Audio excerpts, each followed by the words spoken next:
시간의 속도가 사람마다 다를 수 있다는 사실을 들어보신 적이 있나요? 어떤 사람은 하루를 24시간으로 살고 다른 사람은 24시간보다 조금 더 빠르게 살아갈 수 있다는 놀라운 이야기 말입니다. 이건 과학소설이 아니라 실제로 우리 주변에서 일어나고 있는 일이죠. 심지어 지금 당신이 들고 있는 스마트폰도 이 원리를 활용해서 정확한 시간을 알려주고 있어요. 도대체 어떤 원리로 이런 일이 가능한 건지 오늘 이야기를 시작해 보겠습니다. 유명한 물리학자 닐 디그레스 타이슨 박사님께 한 질문이 있었죠.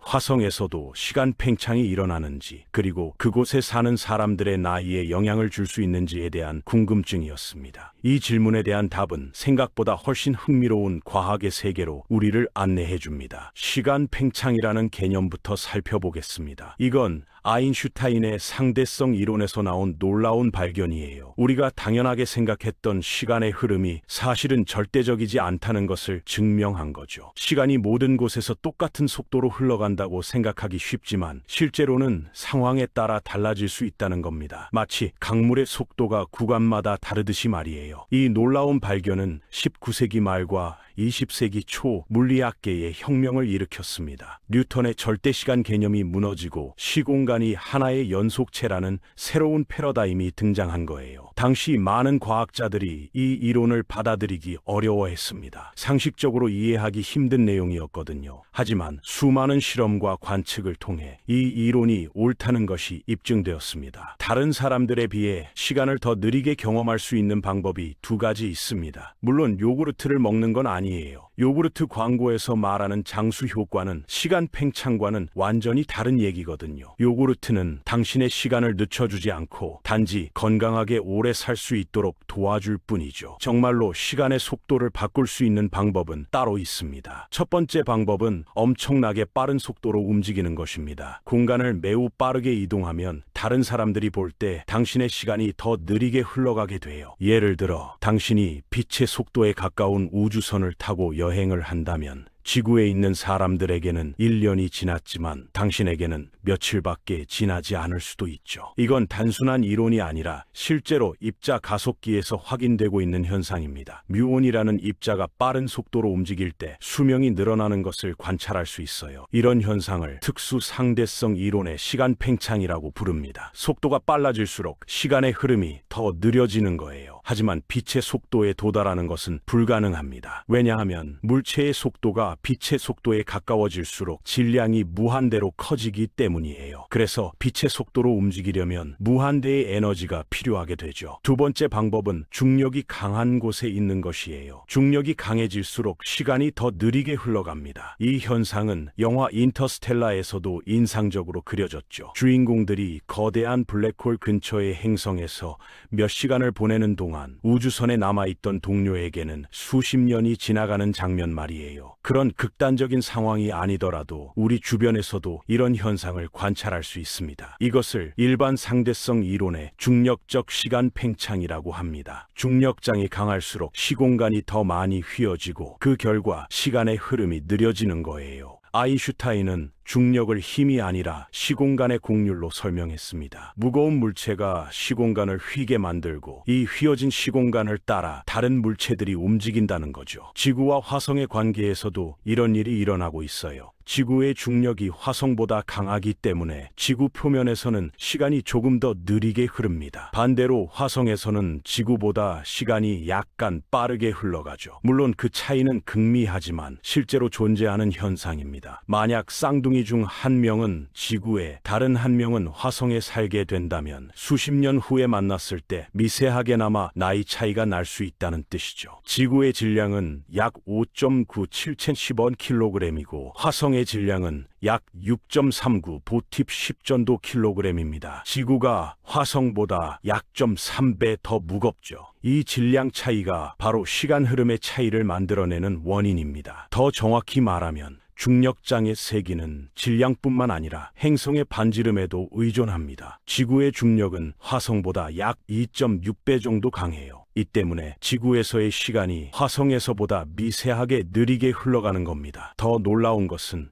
이런 원리가 우리 일상생활에서 실제로 활용되고 있다는 점입니다. GPS 위성을 예로 들어볼까요? 이 위성들은 지구 표면에서 약 500마일 상공을 돌고 있어요. 지구 중심에서 봤을 때 우리보다 훨씬 멀리 떨어져 있죠. 그래서 위성이 느끼는 중력은 지표면에 있는 우리가 느끼는 것보다 약합니다. 중력이 약하다는 것은 시간이 더 빠르게 흐른다는 뜻이에요. GPS 위성의 시계는 지구 표면의 시계보다 조금 더 빠르게 돌아가고 있는 겁니다. 하루에 약 38미크로초 정도 빨라져요. 이는 정말 작은 차이지만 GPS의 정확도에는 치명적인 영향을 줄 수 있습니다. 만약 이 차이를 보정하지 않는다면 GPS의 정확도는 엉망이 될 거예요. 하루에 몇 킬로미터씩 오차가 누적될 수도 있죠. 그런데 우리의 내비게이션은 몇 미터 단위로 정확한 위치를 알려주잖아요. 이게 바로 아인슈타인의 일반 상대성 이론이 실용적으로 활용되는 대표적인 사례입니다. GPS 시스템을 설계할 때 과학자들은 시간 팽창 효과를 미리 계산해서 위성의 시계를 조정해 놨어요. 위성에서 지구로 시간 정보를 보낼 때 우리가 사용하는 시간과 정확히 일치하도록 보정한 거죠. 그래서 당신이 스마트폰에서 시간을 확인할 때마다 항상 정확한 시간을 볼 수 있는 겁니다. GPS 위성은 총 24개가 지구 궤도를 돌고 있어요. 각각의 위성은 원자 시계를 탑재하고 있는데 이 시계들은 초당 10억 분의 1초 정도의 정확도를 가지고 있습니다. 하지만 아무리 정확한 시계라도 상대성 이론의 효과를 무시할 수는 없어요. 위성의 빠른 속도 때문에 생기는 특수 상대성 효과와 약한 중력 때문에 생기는 일반 상대성 효과를 모두 고려해야 합니다. 특수 상대성 효과는 위성의 시계를 하루에 약 7마이크로초 느리게 만들고 일반 상대성 효과는 하루에 약 40지리크로초 빠르게 만들어요. 결과적으로는 일반 상대성 효과가 더 커서 전체적으로는 빨라지는 거죠. 생각해보면 정말 놀라운 일이죠. 당신이 지금 몇 시지라고 물어볼 때마다 사실은 우주의 복잡한 물리 법칙들이 조화롭게 작동해서 그 답을 주고 있는 거예요. 아인슈타인이 100년 전에 발견한 이론이 지금 우리 손안의 작은 기계에서 매 순간 활용되고 있다니 과학의 힘이 이렇게 실생활에 스며들어 있다는 게 경이롭지 않나요? 그런데 화성과 지구 사이의 시간 차이는 실제로 얼마나 될까요? 정확히 말하면 그 차이는 정말 미미합니다. 화성에서 100년을 살아도 지구와의 시간 차이는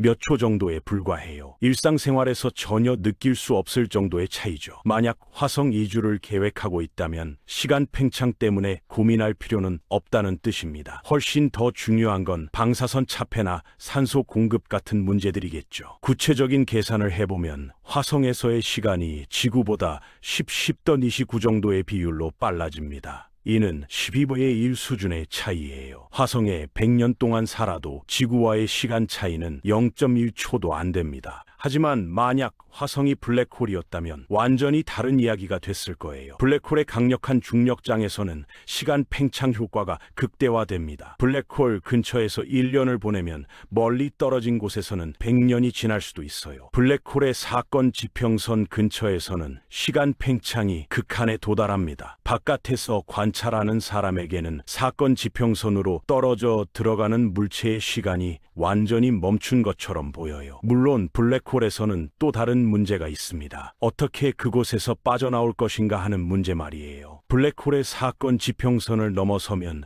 빛조차 빠져나올 수 없다고 하잖아요. 아무리 시간 여행의 효과를 누릴 수 있다고 해도 돌아올 수 없다면 의미가 없겠죠. 그래서 블랙홀 근처로의 여행은 일방통행이라고 볼 수 있습니다. 게다가 조석력 때문에 몸이 스파게티처럼 늘어날 수도 있어요. 시간 팽창 현상을 이해하면 우주에 대한 우리의 시각이 완전히 바뀝니다. 시간이라는 것이 우리가 생각했던 것처럼 절대적이고 변하지 않는 것이 아니라 상황에 따라 늘어나거나 줄어들 수 있는 유연한 개념이라는 걸 깨닫게 되죠. 마치 고무줄처럼 늘어났다 줄어들었다 할 수 있는 거예요. 이런 관점에서 보면 우주는 정말 신비로운 곳입니다. 같은 순간이라도 어디에 있느냐에 따라 다르게 경험될 수 있다니요. 지구에서는 월요일 오후 3시인데 다른 곳에서는 화요일 아침 9시일 수도 있다는 뜻이에요. 물론 이런 극단적인 차이를 경험하려면 정말 특별한 조건이 필요하지만 말입니다. 시간의 상대성은 철학적으로도 많은 시사점을 줍니다. 지금이라는 개념이 절대적이지 않다면 과거와 현재와 미래의 구분도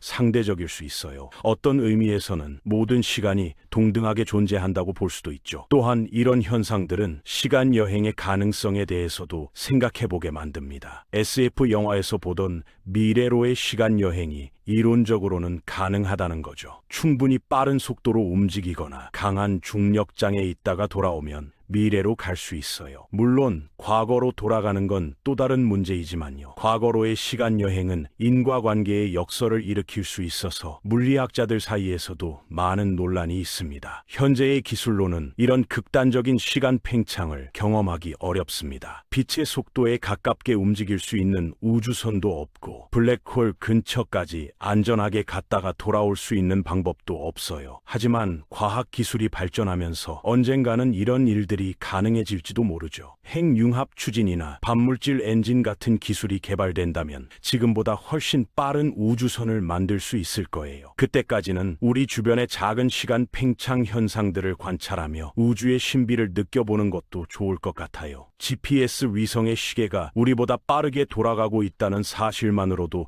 충분히 흥미롭지 않나요? 산 정상에 있는 사람의 시간이 해수면에 있는 사람보다 미세하게 빠르게 흐른다는 것도 재미있는 사실입니다. 에베레스트 산 정상에서 1년을 보내면 해수면에서보다 약 100나노초 정도 빨라져요. 이런 미세한 차이들도 정밀한 원자시계를 사용하면 측정할 수 있습니다. 실제로 과학자들이 서로 다른 고도의 원자시계를 설치해서 시간 팽창 효과를 직접 확인한 실험들도 있어요. 시간 팽창을 이해하는 것은 단순히 물리학적 지식을 쌓는 것 이상의 의미가 있어요. 우리가 살고 있는 우주가 얼마나 정교하고 복잡한 곳인지, 그리고 그 속에서 우리 인간이 얼마나 특별한 존재인지를 깨닫게 해주거든요. 시간조차도 절대적이지 않은 이 우주에서 우리는 각자의 시간을 살아가고 있는 셈이니까요. 어떤 의미에서는 모든 사람이 자신만의 고유한 시간을 가지고 있다고 볼 수 있어요. 상대성 이론은 또한 우주의 통일성에 대해서도 알려줍니다. 시공간이 하나로 연결된 연속체라는 것, 물질과 에너지가 서로 변환될 수 있다는 것, 이 모든 것들이 우주가 얼마나 아름답게 설계되어 있는지를 보여줍니다. 이 젠곱제 미터라는 유명한 공식도 이런 맥락에서 나온 거예요. 질량과 에너지가